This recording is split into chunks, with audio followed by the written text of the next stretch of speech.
Just to add, just from our perspective, I'll echo a lot of the sentiments from the panel, but there is a lot of different flavors of risk out there. And so if you look at, for example, residential real estate and the type of underwriting and the quality of underwriting there, we think it's still really, really strong. And you see that in both the loan to value ratios of the underlying loans, the loss given default being still extremely low.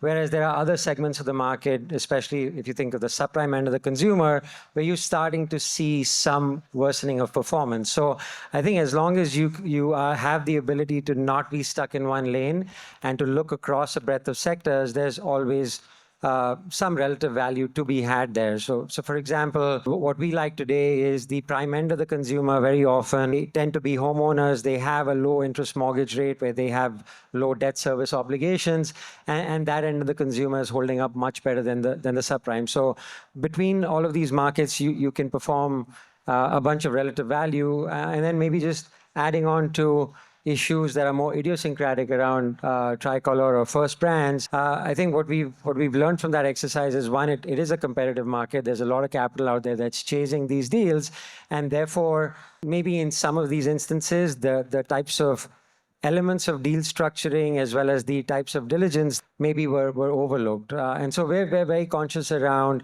being able to make sure that we have the right structures in place. A lot of the transactions that we look at in the middle markets tend to be directly sourced and bilaterally negotiated. We have the ability to structure our own deals. And so whether that is making sure that you have the right security on the underlying collateral, the right cash controls in place to avoid some of the issues that have come up, there is a lot of ability to enforce those protections into the structure.